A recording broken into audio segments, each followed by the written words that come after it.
أشهد أن لا إله إلا الله وحده لا شريك له وأشهد أن محمدا عبده ورسوله أما بعد فأعوذ بالله من الشيطان الرجيم بسم الله الرحمن الرحيم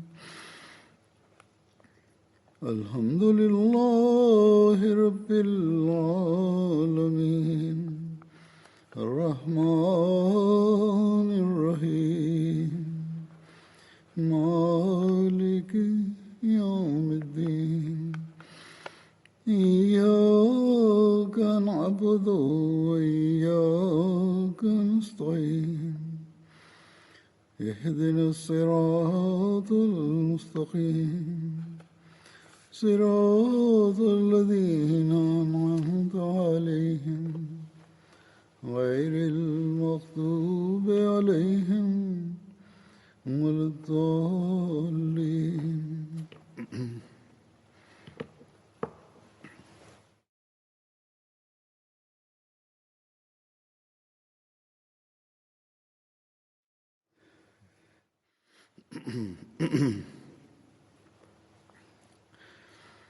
गुज़श्ता खुतबे में Ассаламу алейкум ва рахматуллахи ва баракатуху. Бисмиллахи рахмани рахим. Өткөн жума кутбасында Азирети Усман разияллаху анхунун шейит болгондугу жана козголоңчулар жөнүндө айтылган. Бул тууралуу Азирети Али разияллаху анху кандай иш-аракеттерди жасаган же мындан ары келе турган Азирети Али разияллаху анхунун окуялары жөнүндө Азирети убада кылынган реформатор разияллаху анху маанилүү бир жагдайга көңүлүбүздү бургузуп жатып мындай деп айтат. Силер дагы сахабаларга окшош болгондуктан мен силерге мусулмандардын кандайча ойроң болгондугу жана алардын кыйрашына эмне себептер болгонун тарых баракчаларынан айтып бергим келет. Демек силер этият болгула жана өзүңөргө жаңы кошулгандардын таалим-тарбиясы үчүн шарттарды түзүп бергиле. Башкача айтканда тарбиясы туура болушу керек жана аларга диний таалим беришиңер керек. Азирети Усман разияллаху анху убагында көтөрүлгөн фитна чагымчылык сахабалар тарабынан чыккан эмес. Аны сахабалар чыгарышкан дегендер алданып калышкан.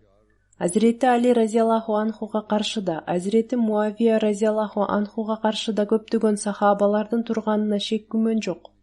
Бирок мен бул фитнанын негиздөөчүлөрү сахабалар эмес, тескерисинче кийинчерээк келген жана сүйүктүү пайгамбарыбыз Мухаммад саллаллаху алейхи вассаламдын жанында жүрүү насип этилбеген жана ал саллаллаху алейхи вассаламдын жанында отурбаган адамдар болушкан деп айтам. Демек мен силердин көңүлүңөрдү бул нерсеге буруп, азгырыктардан сактануунун төмөнкүдөй жолун көрсөтмөкчүмүн. Силер ыйманыңарды улам жаңыланып турушу жана Аллахтан коркууңардын өсүп турушу үчүн Кадиянга көп жана кайра-кайра келип тургула. Ал убакта ал разияллаху анху Кадиянда болчу. Башкача айтканда силер жамаат борбору жана халифат менен тыгыз байланышта болгула. Ушундай болгондо гана туура жол менен тарбияланасыңар.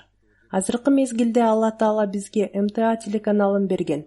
Кутбалар дүйнө жүзү боюнча угулат, көрсөтүлөт жана угузулат. Башка программаларда көрсөтүлөт жана угузулат. Ошондуктан тарбия үчүн убада кылынган Масих жана Махди алейхиссаламдын китептерин окуу менен бирге МТА телеканалы менен байланышта болуу да зарыл.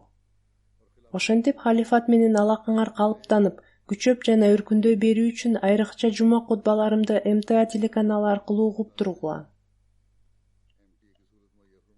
Жамал согушундагы окуя жөнүндө Рабаятта мындай деп кезгет. Жамал согушу Азирети Али разияллаху анху менен Азирети Айша разияллаху анханын ортосунда хижранын 36-жылы болгон.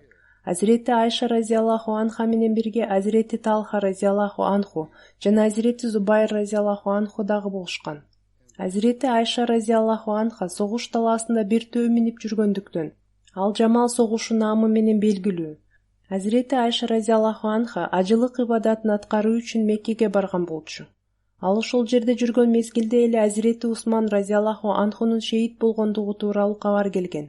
Умра ибадатын аткарып Мединага кайтып бара жаткан жолдо Сарф жергесинде Убайда бин Абу Салма Азирети Усман разияллаху анхунун шейит кылынгандыгы, Азирети Али разияллаху анхунун халифа болуп шайлангандыгы жана Мединада фитна чагымчылык өкүм сүрүп жаткандыгы жөнүндө кабар берген. Ошентип Азирети Айша разияллаху анха жолдон эле Меккага кайтып келип, Азирети Усман разияллаху анху үчүн өч алуу жана фитна чагымчылыкты жоюу үчүн адамдарды чогулткан. Азирети Айша разияллаху анха, Азирети Талха разияллаху анху жана Азирети Зубайр разияллаху анхунун жетекчилиги астында көптөгөн адамдар чогулушкан. Чогулган кербен ал жерден Басрага карай жөнөп кетет. Азирети Али разияллаху анху дагы бул кербендин ошол жака кетип бара жаткандыгын билип, Басраны көздөй бет алган. Басра шаарына жетип барып, Азирети Айша разияллаху анха шаар тургундарын өзүнө кошулууга чакырган. Шаар тургундарынын басымдуу бөлүгү Азирети Айша разияллаху анхага кошулушкан. Бирок бир топ адамдар Азирети Али разияллаху анху дайындаган Басра акими Усман бин Ханаевдин колуна баят беришкен. Бул арада эки топтун ортосунда кагылышуулар да болгон. Азирети Али разияллаху анхунун кошууну ал жака барып, Азирети Айша разияллаху анханын кошуунун жанында жайгашкан. Эки тараптан тең элдешүү аракеттери жүргүзүлүп, өз ара сүйлөшүүлөр ийгиликтүү да болуп калган болчу. Бирок түнкүсүн Азирети Усман разияллаху анхуну шейит кылууга катышкандардын айрымдары Азирети Али разияллаху анхунун кошуунуна да кошулушкан болчу. Алар Азирети Айша разияллаху анханын кошуунуна чабуул жасашып, натыйжада согуш башталып кеткен. Азирети Айша төө минип жүргөн болчу. Өз жанын аябаган жоокерлер биринин артынан бири төөнүн ооздугунан кармап, шейит боло беришкен. Азирети Али разияллаху анху, Азирети Айша разияллаху анха төөдө отура бергенде согуш бүтпөй тургандыгын түшүнгөн. Ошондуктан ал разияллаху анху өз жоокерлерине бул төөнү кандай гана болбосун жыгылтуу керектигин, анткени согуштун аякташы анын кулашына байланыштуу деп буйруган. Ошондо бир жоокер алдыга чыгып, төөнүн бутун кылыч менен чапканда ал бакырып чөгөлөп отуруп калган. Азирети Али разияллаху анхунун кошууну төөнү төрт тарабынан курчап алган.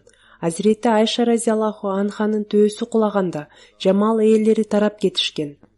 Андан кийин Азирети Али разияллаху анху кимде ким курал жарагын таштаса же үйүнүн эшигин жаап алса, ага аманчылык болот. Бирөө дагы куугунтукка алынбайт, эч кимдин мүлкү олжо деп эсептелип тартылып алынбайт деп жарыялаган. Азирети Али разияллаху анхунун кошууну жогорудагы буйрукту аткарышкан.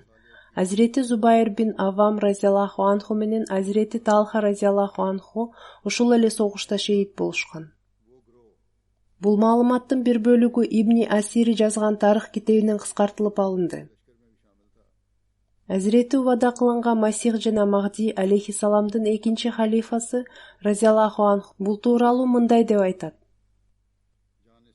Азирети Усман разияллаху анхуну өлтүргөнгө катышкан адамдардын бир тобу Азирети Айша разияллаху анханы Азирети Усман разияллаху анхунун каны үчүн өч алуу жихадын жарыялоо керек экендигине көндүрүшкөн. Ошентип ал разияллаху анха ушуну жихад жарыялап, сахабалар разияллаху анхумду көмөк көрсөтүүгө чакырган. Азирети Талха разияллаху анху менен Азирети Зубайр разияллаху анху дагы ага кошулуп кетишкен. Натыйжада Азирети Али разияллаху анхунун кошууну менен Азирети Айша разияллаху анха, Азирети Талха разияллаху анху жана Азирети Зубайр разияллаху анхунун кошуунун ортосунда согуш болгон. Тактап айтканда Азирети Талха разияллаху анху менен Азирети Зубайр разияллаху анху, Азирети Айша разияллаху анханын кошуунунда болушкан. Азирети Али разияллаху анхунун кошууну менен Азирети Айша разияллаху анханын негизги кошуунунун ортосунда согуш болгон. Ал согуш Жамал согушу деп аталат. Бул согуштун башталышында эле Азирети Зубайр разияллаху анху, Азирети Али разияллаху анхудан сүйүктүү пайгамбарыбыз Мухаммад саллаллаху алейхи вассалам айткан бир алдын ала кабарды угуп, согуштан бөлүнүп кетип, Азирети Али разияллаху анху менен салгылашпоого касам ичип, өз катасын мойнуна алган. Экинчи тарапта Азирети Талха разияллаху анху да өз ажалынан мурун Азирети Али разияллаху анхунун баятынын ичинде болгондугун мойнуна алган. Анткени рабаяттарда кезиккендей, Ал катуу жарадар болуп калгандыктан өтө кыйналып жатканда бир адам анын жанынан өтүп бараткан. Ал разиялаху анху андан кайсы топтон экендигин сураганда, ал мен Азирети Али разиялаху анхунун тобунанмын деп жооп берген. Ошондо ал разиялаху анху өз колун анын колуна коюп, сенин колуң Али разиялаху анхунун колу, мен сенин колуңда дагы бир жолу Азирети Али разиялаху анхуга баят берем деп айткан. Кыскасы калган сахабалардын пикир келишпестиктери Жамал согушунун учурунда эле чечилген. Бирок Азирети Муавия разиялаху анхунун пикир келишпестиги дагы эле уланып, натыйжада Сиффин согушу болгон. Азирети Халифатул Масих Ас-Сани разиялаху анху мындай деп айтат. Азирети Усман разиялаху анхуну өлтүргөн топтор ар кайсы тараптарга чачырап кетишкен жана өздөрүн айыптоодон куткаруу үчүн башкаларды күнөөлөшкөн. Алар Азирети Али разиялаху анхунун мусулмандардан баят алганын билишкенде, ал разиялаху анхуну айыптоого ыңгайлуу мүмкүнчүлүк табышкан жана Азирети Усман разиялаху анхуну өлтүргөндөрдүн айрымдарынын ал разиялаху анхунун тегерегине топтолгону да чын болчу. Ошондон улам алар ал разиялаху анхуну айыптоого ыңгайлуу мүмкүнчүлүк табышкан. Демек алардын арасынан Меккеге барган топ Азирети Айша разиялаху анханы Азирети Усман разиялаху анхунун каны үчүн өч алуу жихадын жарыялоого көндүрүшкөн. Ошентип ал разиялаху анха аны жихад жарыялап, сахабалар разиялаху анхумду өз жардамына чакырган. Азирети Талха разиялаху анху менен Азирети Зубайр разиялаху анху Азирети Али разиялаху анхуга Азирети Усман разиялаху анхуну өлтүргөндөрдөн тезирээк өч алуу деген шарт менен баят беришкен. Алар тезирээк сөзүнүн түшүнүшкөн мааниси Азирети Али разиялаху анхунун назарында даанышмандуулукка дал келбеген болчу. Азирети Али разиялаху анху макул болгон, бирок бардык облустарды тартипке салуу керектигин жана акыбал өзүнө келгенден кийин өлтүргөндөрдү жазалоого көңүл буруу керек экендигин ойлогон. Анткени биринчи орунда ислам динин коргоо үчүн кам көрүш керек болчу. Өлтүргөндөрдү жазалоо маселесин кечигип калуусунун ислам динине эч кандай зыяны жок болчу. Өлтүргүчтөрдү аныктоо жаатында дагы пикир келишпестиктер бар болчу. Азирети Усман разиялаху анхуну өлтүргөндөр кайгырган адамдар болушуп, баарынан да мурун Азирети Али разиялаху анхуга барып, ислам дининде бөлүнүп жаруу коркунучун бар экенин билдиргендиктен, Азирети Али разиялаху анху алар бузуклуктун негиздөөчүсү деп шек санаган эмес.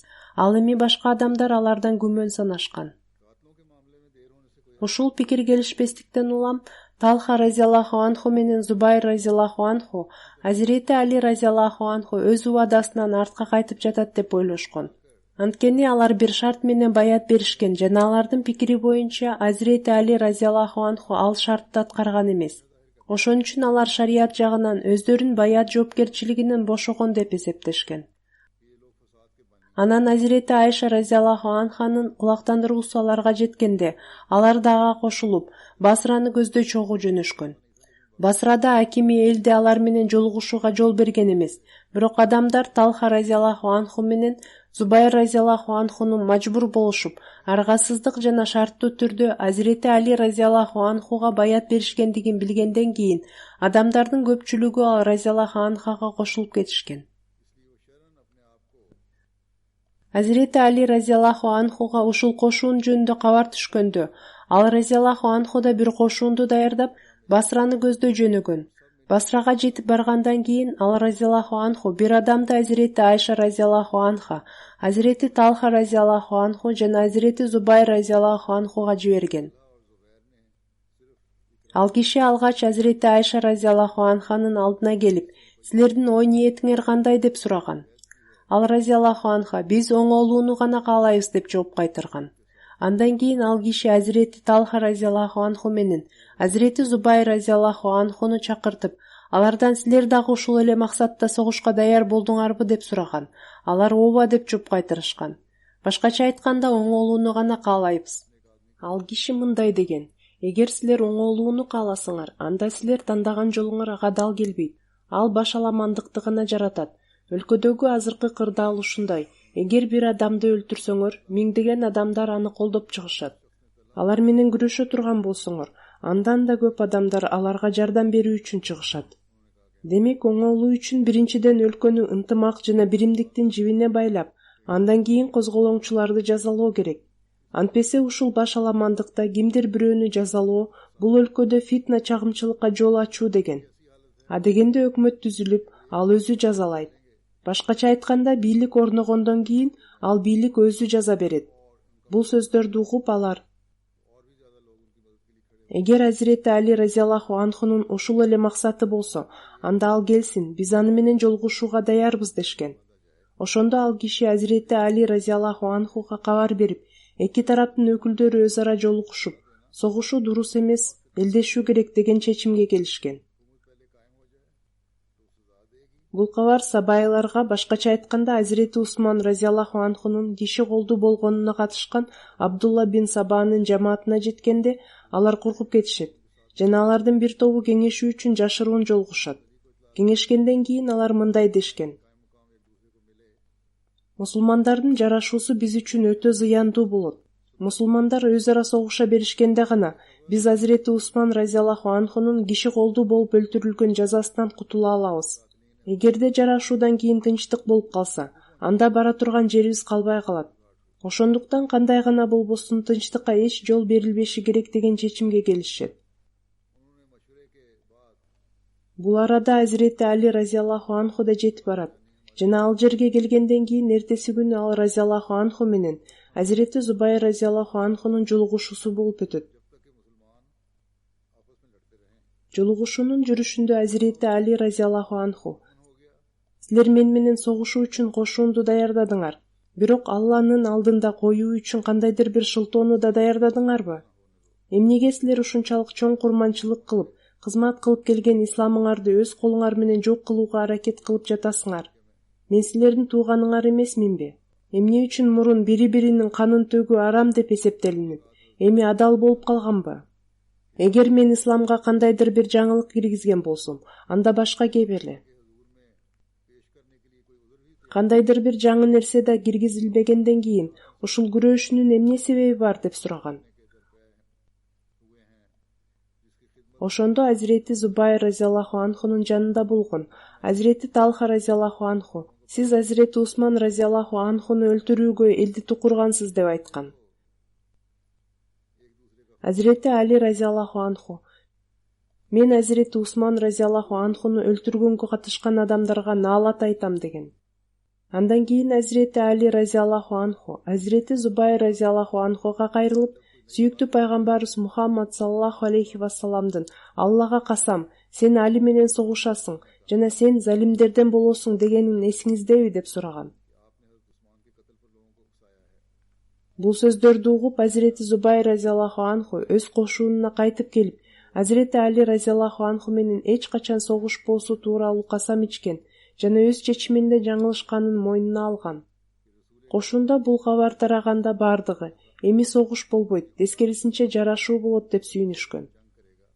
Бирок башаламандыкты көтөрүүчүлөр катуу тынчсыздана башташкан.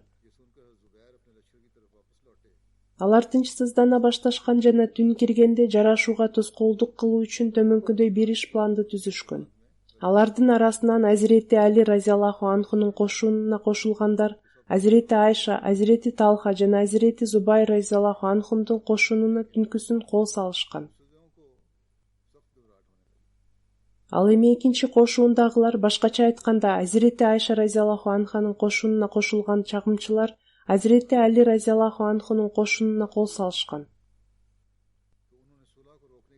Эки жүздүүлөр эки жакка Азирети Айша разияллаху анханын кошунуна жана Азирети Али разияллаху анхунун кошунуна бөлүнүп кошулушкан болчу. Өз ара салгылашышкан эмес, кошуунга кол салышкан. Натыйжада ызы-чуу көтөрүлүп, ар бир тарап, башка тарап бизди алдап кетти деп ойлошкон. Чындыгында бул бир гана сабайлардын планы болчу. Согуш башталганда Азирети Али разияллаху анху бирөө Азирети Айша разияллаху анхага ушул акыбалды жеткирип барсын. Балким Алла Таала ал разияллаху анха аркылуу бул чагымчылыкты токтотор деп кыйкырган. Ошентип башаламандыкты токтотуу үчүн Азирети Айша разияллаху анханы төөсү менен алдыга келтиришкен. Бирок натыйжасы андан да коркунучтуураак болгон. Чагымчылар өздөрүнүн иш планын тетире болуп баратканын көрүп, Азирети Айша разияллаху анханын төөсүн көздөй жаата башташкан. Азирети Айша разияллаху анха: «Эй адамдар, согушту токтоткула, Кудай жана кыямат күнүн эстегиле» деп катуу кыйкыра баштаган. Бирок чагымчылар укпастан төөгө жаата беришкен. Басранын тургундары Азирети Айша разияллаху анханын айланасында топтолгон кошуун менен бирге болушкан болчу. Алар бул акыбалды көрүп аябай ачууланышкан жана Мумининдин абийирине акарат келтирип жатканын көрүп ачууланышып, кылычтарын сууруп чыгышып, каршы турган кошуунга кол салышкан. Ошондо Азирети Айша разияллаху анханын төөсү согуштун чордонуна айланып калат. Анын жанына сахабалар жана кайраттуу жоокерлер чогулушуп, биринин артынан бири өлтүрүлө баштаган. Бирок алар төө тизгинин колдон чыгарышкан эмес. Азирети Зубайр разияллаху анху согушка катышпай бир тарапка кетип калган.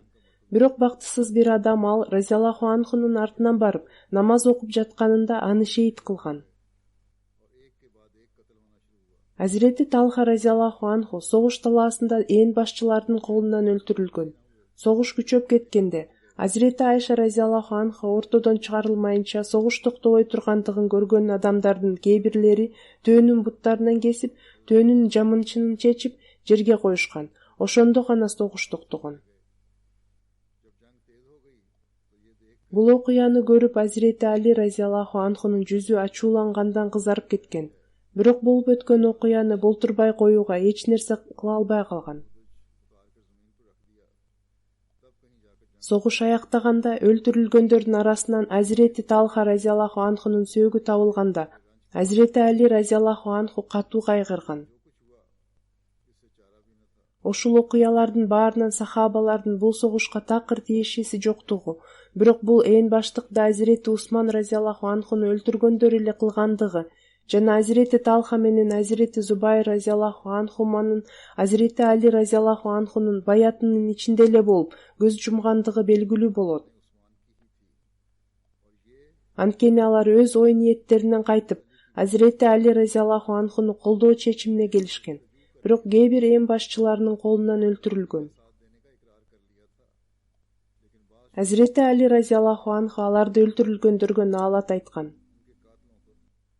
Жамал согушу бүткөндөн кийин Азирети Али разияллаху анху Азирети Айша разияллаху анха үчүн унаа жана жол каражаттарын камдап, Азирети Айша разияллаху анха жана ал разияллаху анха менен чогуу барууну каалагандарды өзү чыгып узаткан.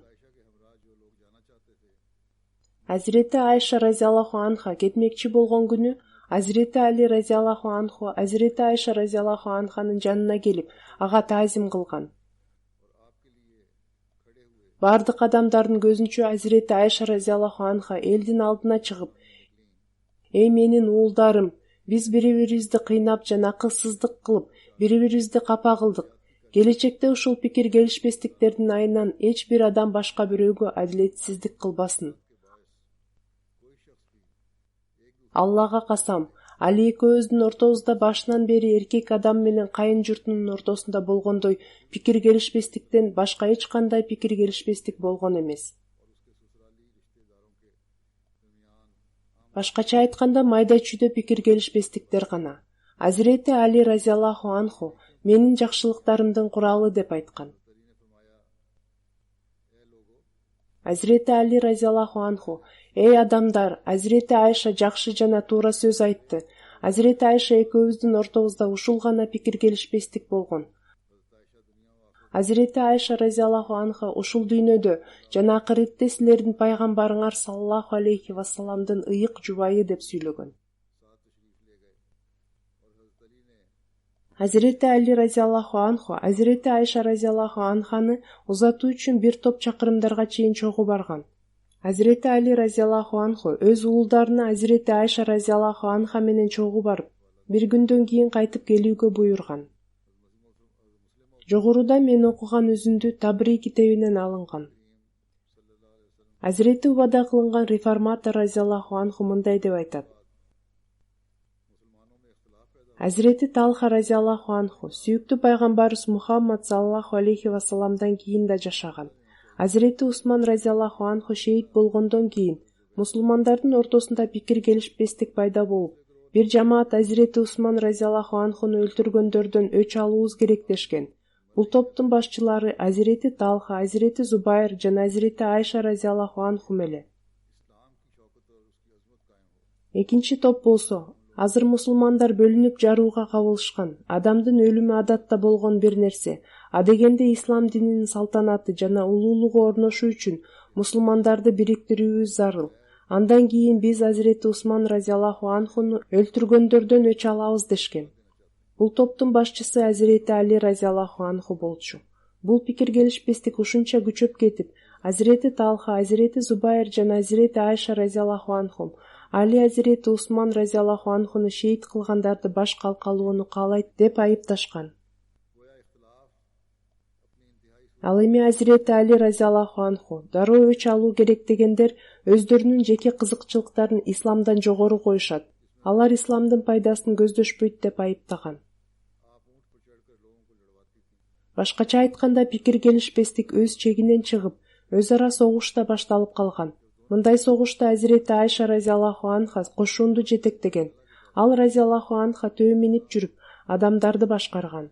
Азирети Талха менен Азирети Зубайр разияллаху анхума да бул согушка катышкан. Эки тараптын ортосунда согуш жүрүп жаткан кезде бир сахаба Азирети Талха разияллаху анхунун жанына келип: "Эй Талха, бир учурда сиз экөөбүз сүйүктүү пайгамбарыбыз Мухаммад саллаллаху алейхи вассаламдын жайынында отурганыңызда, сүйүктүү пайгамбарыбыз Мухаммад саллаллаху алейхи вассалам, Талха бир мезгил келип сен бир кошуунда жана Али башка бир кошуунда болот. Али чындыкта болот, а сен туура эмес болосуң дегени эсиңиздеби?" деп айткан. Азирети Талха разияллаху анху муну угуп, көздөрү ачылып, "Ооба, ал сөздөр эсиме келди" деп жооп берген. Жана ошол эле замат кошуундан бөлүнүп чыгып кеткен. Сүйүктүү пайгамбарыбыз Мухаммад саллаллаху алейхи вассаламдын сөзүн аткаруу үчүн согуштан бөлүнүп чыгып бара жатканда Азирети Али разияллаху анхунун кошунунан болгон бактысыз бир адам ал разияллаху анхунун артынан барып, канжар менен аны шейит кылып жиберген. Азирети Талха разияллаху анхуну өлтүргөн адам эми мага чоң сыйлык берилет деген ой менен Азирети Али разияллаху анху отурган жерге чуркап барып: "Эй Амирул Муминин, сизге душманыңыздын өлтүрүлгөндүгүнөн кабар берем" деп айткан. Азирети Али разияллаху анху "Кайсы душман?" деп сураганда ал: "Эй Амирул Мумин, мен Талханы өлтүрдүм" деп жооп берген. Азирети Али разияллаху анху мындай деп айткан: "Эй адам, мен да сага сүйүктүү пайгамбарыбыз Мухаммад саллаллаху алейхи вассаламдын атынан тозокко кирериңди сүйүнчүлөйм. Анткени бир жолу Талха экөөбүз сүйүктүү пайгамбарыбыз Мухаммад саллаллаху алейхи вассаламдын жанында отурганыбызда, ал саллаллаху алейхи вассалам: "Эй Талха, сен бир жолу чындык жана адилеттүүлүк үчүн кордукту көрөсүң жана сени тозокко кире турган бир адам өлтүрөт" деп айткан.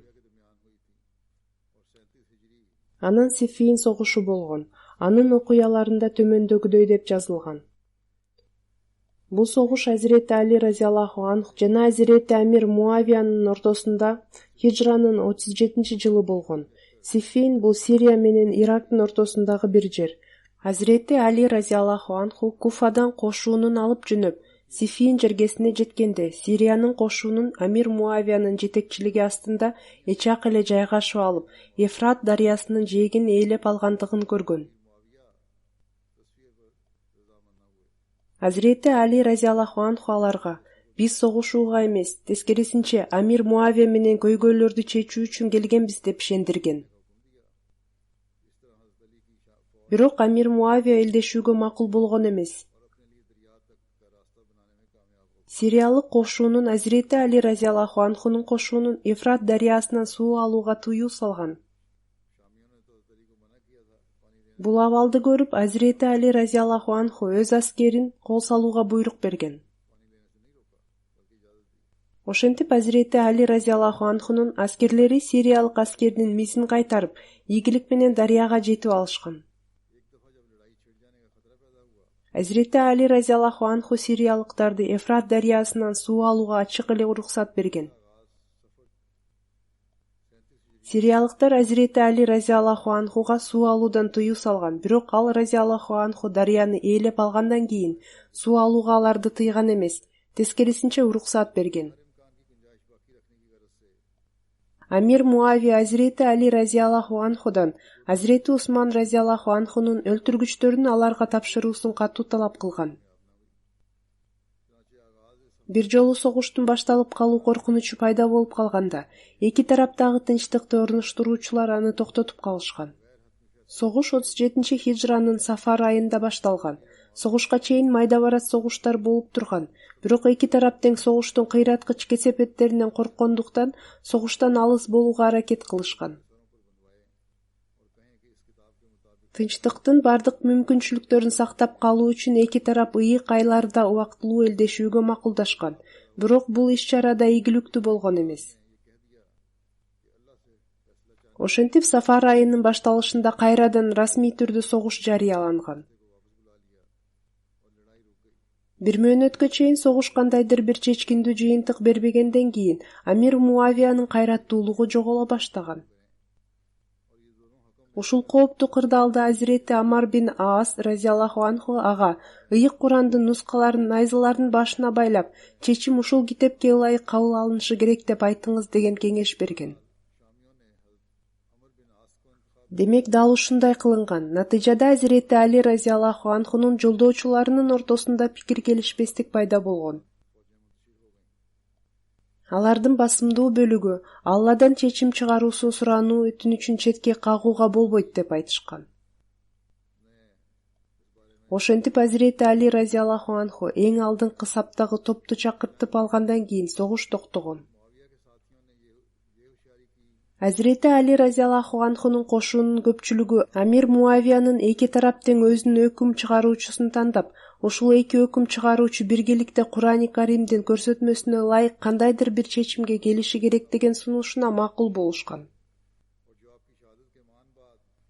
Тарых китептеринде бул окуя Тахким деп аталат. Сөздүн кыскасы сириялыктар Азирети Амар бин Аас разияллаху анхуну тандаса, Азирети Али разияллаху анху Азирети Абу Муса Ашари разияллаху анхуну дайындаган. Келишимге кол коюлгандан кийин аскерлер тарап кетишкен. Жогорудагы үзүндү Ибн Эасир китебинен алынган. Бул тууралуу Азирети убада кылынган Масих жана Махди алейхиссаламдын экинчи халифасы мындай деп айтып берет. Бул согушта Муавиянын шериктери куулук кылып, Куранды найзаларга көтөрүп, Куран кандай чечим чыгарса биз ага макулбуз. Бул максат үчүн калыстар дайындалышы керек дешкен. Ошондо Азирети Усман разияллаху анхуну өлтүрүү кутумуна катышкан жана ал разияллаху анху шейит болгондон кийин өздөрүн коргоо үчүн дароо Азирети Али разияллаху анхуга кошулган эң башчылар Азирети Али разияллаху анхуга. Булар туп-туура айтып жатышат. Сиз бир чечимге келиш үчүн калысты дайындап коюңуз деп басым жасай башташкан. Азирети Али разияллаху анху кайра-кайра баш тарткан. Бирок алардын сөздөрүнө алданып калган кээ бир мүнөзү алсыздар Азирети Али разияллаху анхуну калыс дайындоого мажбурлашкан. Ошентип Муавия тарабынан Азирети Амар бин Аль-Аас разияллаху анху жана Азирети Али разияллаху анху тарабынан Азирети Абу Муса Ашари разияллаху анху дайындалган. Негизинен бул Тахким Усман разияллаху анхунун өлтүрүлүшү деген окуяга таандык болуп, ыйык Куранга ылайык өкүм чыгарылат деген шарт коюлган болчу. Азирети Усман разияллаху анхунун киши колдуу болгондугу окуясы тууралуу чечим чыгаруу, тагыраак айтканда өлтүргүчтөрдү жазалоо же кармоо боюнча Курани Каримге ылайык өкүм чыгаруу үчүн бул эки калыс дайындалган болчу.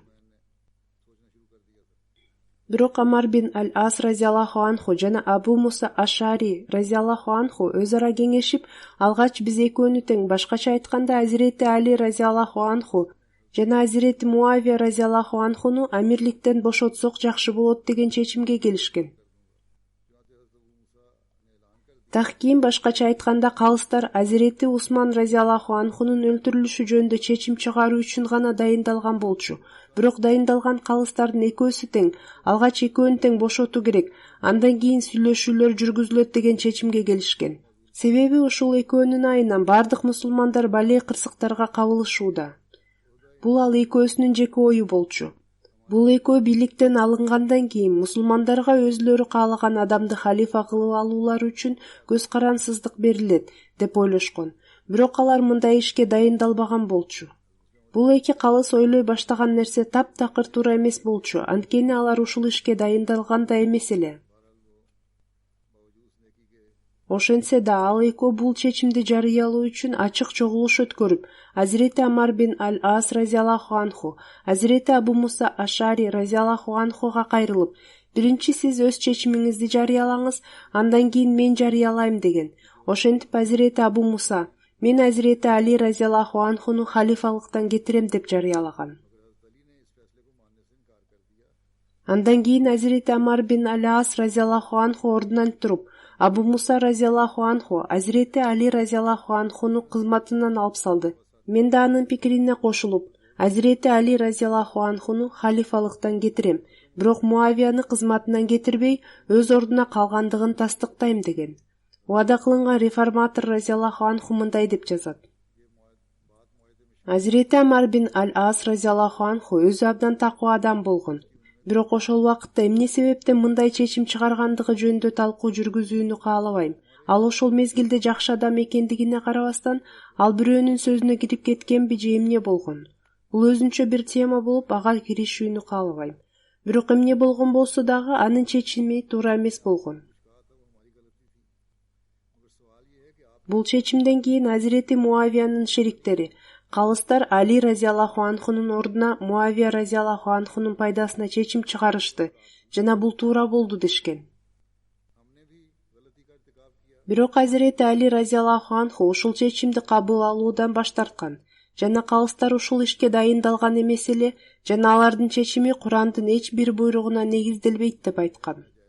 Ошондо калыс дайындоодо басым көрсөткөн Азирети Али разияллаху анхунун ошол эки жүздүү шериктери диний иштерде эч ким калыс боло албагандан кийин эмне себептен калыстар дайындалган эле деп ызы-чуу чыгара башташкан. Азирети Али разияллаху анху мындай деген. Биринчиден, алардын чечими Куранга ылайык болот деген шарт келишимге киргизилген болчу. Аны булар аткарышкан эмес. Куранга ылайык чечим болгон эмес. Экинчиден, калыстар силер көрсөткөн басымдуулугуңар менен дайындалган. Эми өзүңөр калысты эмне себептен дайындадыңыз деп айтып жатасыңар. Алар ошол чыккынчылар жана эки жүздүүлөр. Биз туура эмес кеңеш бергенбиз жана сизге айтканбыз, биздин катабыз эле. Бирок эмне үчүн сиз бизге кошулуп кеттиңиз деген суроо туулат. Бул биздин да, сиздин да күнөөкөр болгонубузду көрсөтүп жатат. Экөөбүз тең болуп калганбыз. Биз да ката кетирдик, сиз да жаңылыштыңыз. Эми биз кетирген катабызга бушайман болуп, тообо кылабыз. Сиз дагы тообо кылып жасаган иштериңиздин баарын мыйзамсыз экенин мойнуңузга алыңыз деп айтышкан.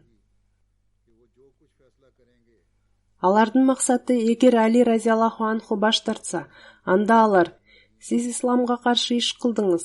Ошон үчүн сиздин баятыңызда тура албайбыз деп анын баятынан чыгып кетишет.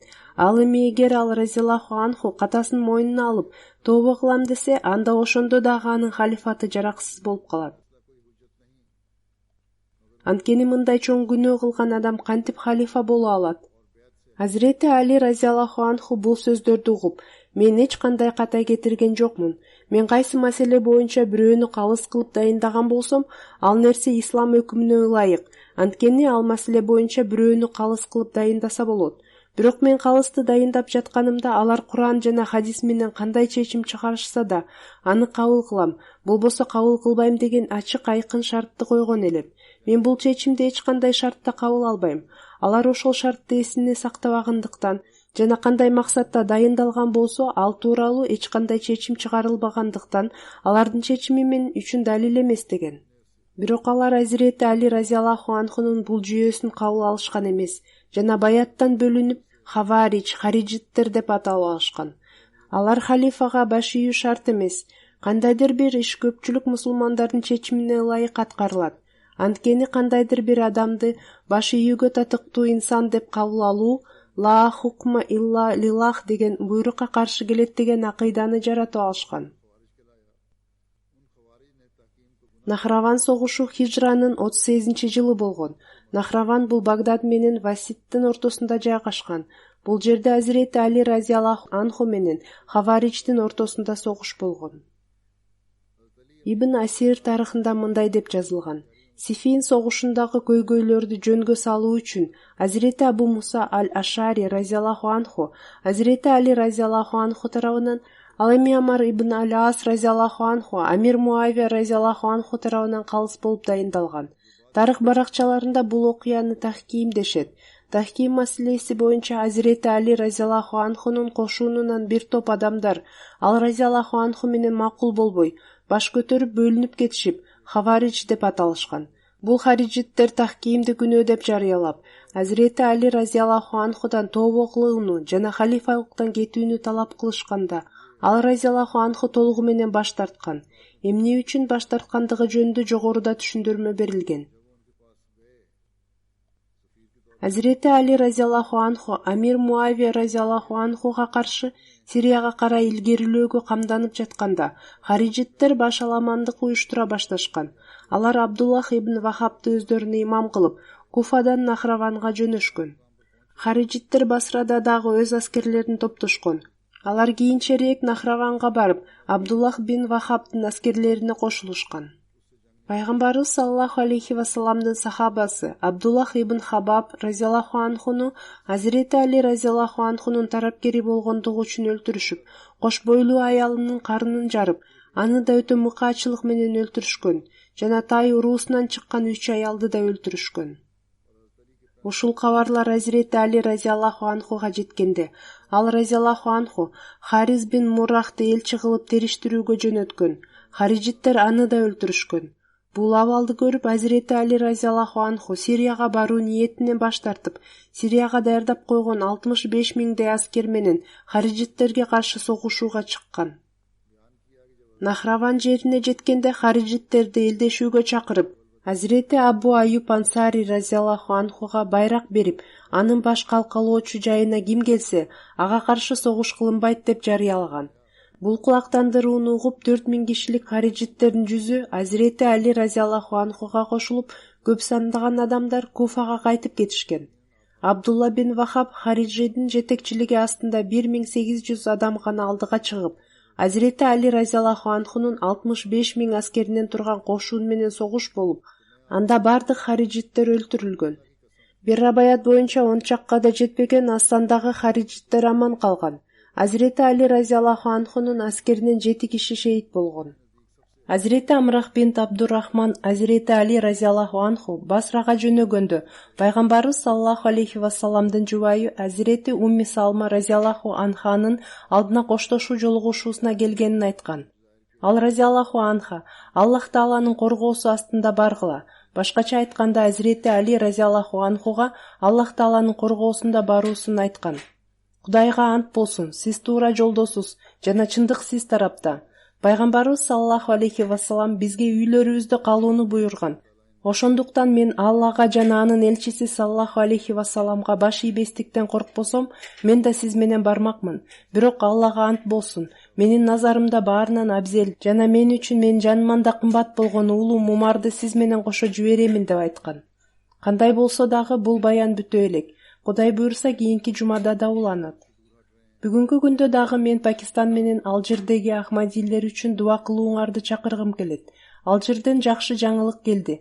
Акыркы 2-3 күндө 2 башка сот жалган айып тагылган көптөгөн Ахмадилерди актап салды.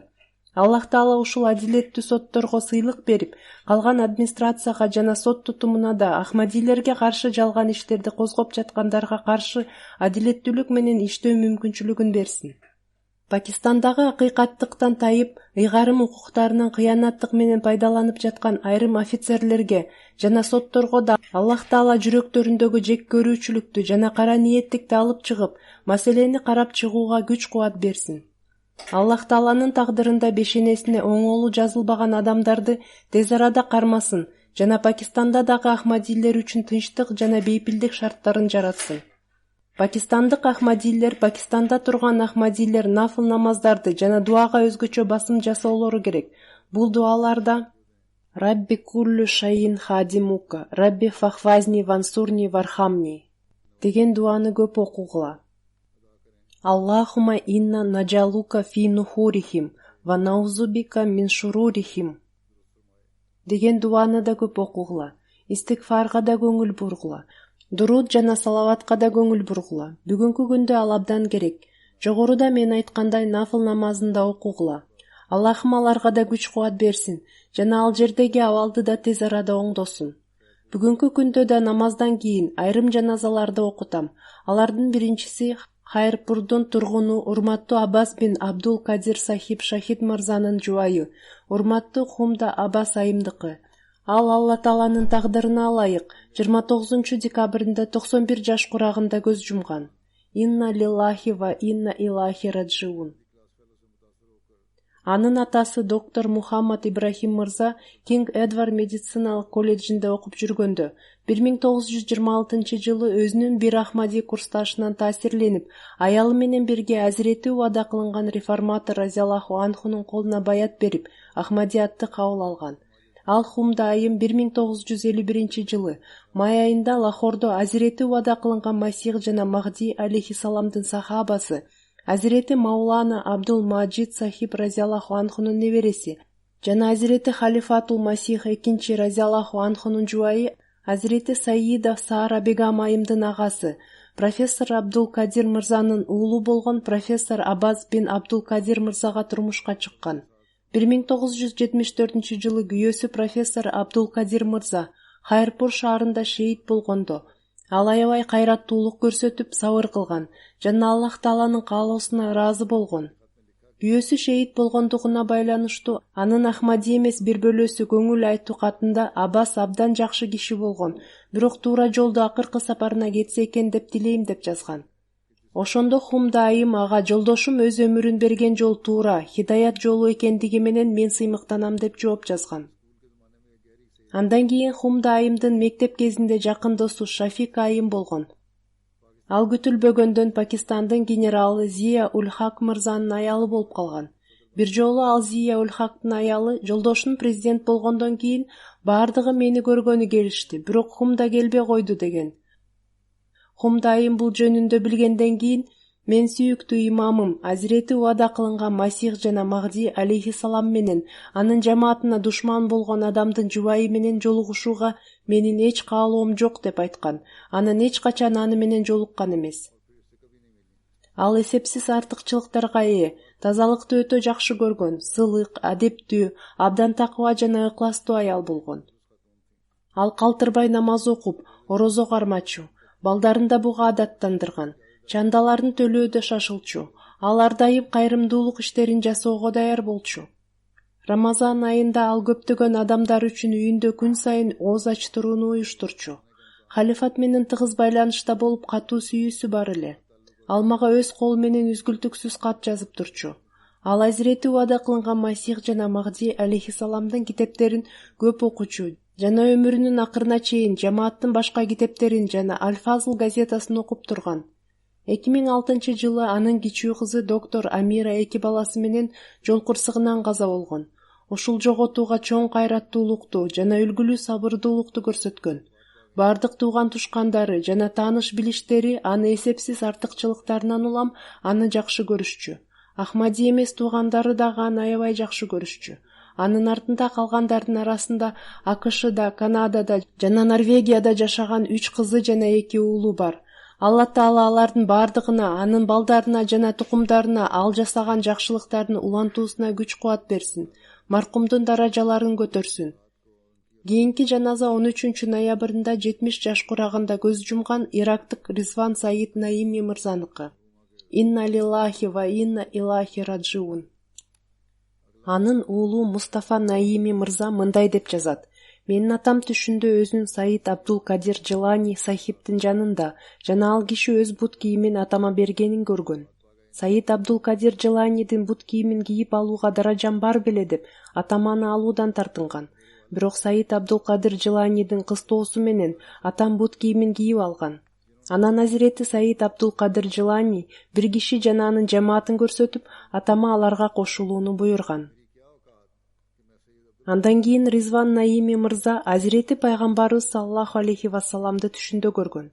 Бир нече жылдан кийин ал киши МТА аркылуу жамаатыбыз менен таанышканда Ризван мырза пайгамбарыбыз саллаллаху алейхи вассаламды түшүмдө көргөндүгүм бул анын чыныгы кулу Азирети убада кылынган Масих жана Махди алейхиссаламдын келүүсү жана мен көргөн экинчи түшүмдө шейх Абдул Кадир Жылани көрсөтүп, алардын катарына кошулуусун буйруган инсан жана анын жамааты бул убада кылынган Масих жана Махди алейхиссаламдын халифасы менен анын жамааты деп жоруган. Ошентип ал киши 2012-жылы баят берген. Маркум аябай такыба, ошондой эле жакындарына жана жакырларга жардамчы болгон инсан эле. Ал даават кылууну абдан жакшы көрчү. Ден соолугу начардыгына жана адамдар тарабынан көрсөтүлгөн каршылыгына карабастан, жашаган жеринде Ахмадият жөнүндө даават кыла берген. Ал ар дайым үй бүлөсүнө баят берип, жамаатка кошулууга насаат кылчу. Анын уулу, аялы жана аялынын бир тууган агасы дагы баят беришкен. Аллах Таала аларга бекемдикти берип, маркумдун жакшылык иштерин улантуусуна күч-кубат берсин. Аллах Таала маркумдун даражаларын көтөрсүн. Кийинки жаназа Кенияда диний кызмат кылып келе жаткан жамаатыбыздын миссионери Мухаммад Афзал Зафар мырзанын атасы Саргодха районуна караштуу Хачка айылынын тургуну урматтуу Малик Али Мухаммад мырзаныкы. Ал киши Алла Тааланын тагдырына моюн сунуп, 20 августта 90 жаш курагында көз жумган. Инна лиллахи ва инна илайхи раджиун. 1974-жылы ага Алла Тааланын жолунда туткун болуу бактысы да насип этилген. Жамаатыбыздын кызматкерлери, өз жашоосун динге арнаган миссионерлерибиз жана мугалимдерибизди абдан урматташчу. Маркум тахаджуд, орозо жана намазды эч калтырбай аткаруучу абдан меймандос инсан болгон. Ал кедейлерге жардам берүүчү, сабырдуу, шүгүр кылуучу жана тууган-тушкандарга боорукер инсан болчу. Ал такыба жана чынчыл адам болгон. Ал ыйык Куранды үзгүлтүксүз окуп, ыйык Куранды көптөгөн балдарга үйрөтө алган. Анын артында калгандардын арасында 3 уулу жана 11 небереси бар. Жогоруда мен айткандай, Кенияда жамаатыбыздын миссионери Мухаммад Афзал Зафар мырза, анын уулу, ал азыркы учурда таблих талаасында жүргөндүктөн атасынын жаназасына жана сөөгүн коюуга катыша албай калды. Алла Таала ага да сабыр жана кайрат берсин. Маркумга кечиримдүүлүк жана ырайымдуулук көрсөтүп, анын даражаларын жогорулатсын. Кийинки жаназа Шафкат Махмуд мырзанын уулу, Лахор шаарынын тургуну Эхсан Ахмад мырзаныкы. Ал 27 июлда 35 жашында коронавирустан улам көз жумган. Инна лиллахи ва инна илайхи раджиун. Ал Гуджрат районунун тургуну, Азирети убада кылынган Масих жана Махди алейхиссаламдын сахабасы, Азирети Маулави Нуруддин Аджмал Сахиб разияллаху анхунун небереси, жана Гужранвала шаарынын тургуну урматтуу Иршат Ахмад мырзанын небереси, энеси тарабынан болгон. Акыркы 2 жылда ал Лахорго караштуу Рачна Таун аймагында жамаат президенти болуп кызмат кылган. Андан тышкары ал Дели Гейт амаратында Наум Мубайииндердин катчысы катары да кызмат кылуу мүмкүнчүлүгүн алган. Дават кылууну абдан жакшы көрчү. Аллах Тааланын берешендиги менен 8 адамды Ахмади кылуу бактысына да ээ болгон. Анын артында калгандардын арасында анын жубайы, 2 уулу, Азиз Ханан Ахмад Масрур 6 жаш, Азиз Мубин Ахмад Тахир 3 жаш жана Азиза Сайра Ахмад 5 жаштагы кызы, ошондой эле ата-энеси жана 3 бир тууганы жана 2 эжеси бар. Аллах Таала бардыгына сабырдуулук жана кайрат берсин. Ушул балдарга өзү жетиштүү болсун жана аларга анын жакшы иштерин улантууга күч-кубат берсин. Маркумдун даражаларын көтөрсүн. Кийинки жаназа Маулана Жалалуддин Шамс сахибдин кичүү баласы, урматтуу Рияузиддин Шамс мырзаныкы. Ал 27 майда көз жумган. Инна лиллахи ва инна илайхи раджиун. Маркумдун үй бүлөсүнүн таржымалы, убада кылынган Масих жана Махди алейхиссаламдын сахабалары Азирети Миян Мухаммад Сыдык сахибдин чөбөрөсү, Азирети Миян Имамуддин сахиб Сихвани разияллаху анхунун небереси, Хаваджа Убайдуллах сахиб разияллаху анхунун небереси, апасы тарабынан, жана Азирети Маулана Жалалуддин сахиб Шамс разияллаху анхунун уулу болчу. Булардын бардыгы сахабалар болчу. Маркум Муси болчу. Анын артында 2 кызы жана 1 уулу калды. Аллахым аларга балдарына сабыр жана кайрат берсин. Анын аялы эрте каза болуп калган болчу. Алла Таала маркумду кечирип, ага ырайым кылсын. Анын бир тууганы Мунириддин Шамс мырзанын айтымында ал көптөгөн жакшы сапаттарга ээ адам болгон. Ал намазды калтырбай аткарчу, ар дайым балдарына намаз окууга насаат кылчу. Ал халифалыкты абдан жакшы көргөн, үйдө халифалык менен байланышып туруу жөнүндө ар дайым сөз болуп келген. Ооруп жаткан күндөрү дагы ал 2 жыл мурда мени менен жолукканы келип, ооруп жатканына карабастан чыдамдуулук, берилгендик жана шайырдык менен сүйлөп берген. Өзүн эч ойлобой, балдары жөнүндө эле ойлоп тынчсызданып жүргөн. Ал тууралуу адамдар ал ар дайым жылмайып жүрчү, ар ким менен тил табышып жана башкалардын кыйынчылыктарында жардамчы болуу анын жакшы сапаттарынын бир бөлүгү болгон деген ой-пикирлерин билдиришкен. Аллах Таала маркумду кечирип, ага ырайымдуулук менен мамиле кылып, даражаларын көтөрө берсин.